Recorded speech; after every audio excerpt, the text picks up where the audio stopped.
Nongma Panda Nimita Chamamnaba Nitan Cheiraobiyu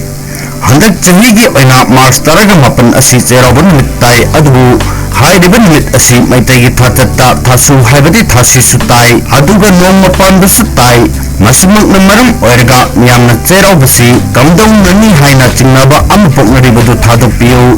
Nongma Panda Mars Taraga Mapanda Chamamnaba Nitan Cheiraobiyu Epao Yambem Lekai Giliba Miyamna Sakhang Maithang Narba The Astrological Coaching Center Ki Secretary Su Oiriba Acharya Aham Bijit Chairong Pauchi Asida Hai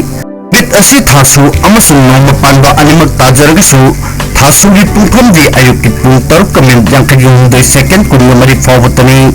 Masidagi Second Amakak Chontaragadi Nongmagi Pungtham Single Haibagi Ayuki Pung Taruk Kamin Yang Kagihundai Second Kungamari Gi Het Matungdagi Di Laitin Gi Thabak Thoram Punmok Pangthokpada Akaiba Amatta Leitri Cheiraobaga Mari Lainaba Laitin Gi Thabak Su Pangthokpa Yare Maram Aduna Chamamnaba Leitana Nongma Panda Cheiraobagi Thoram Pangthokpiyo Hairi Amaramda Sajibu Cheiraobana Lakpada Manipur da Leiriba Miyamda Yaifa Nungaiba Ingtappa Chaukhatpa Oirasi Haina Manipur Imagi Media Co-Convener S. Santi Kumar Maitei na Hairi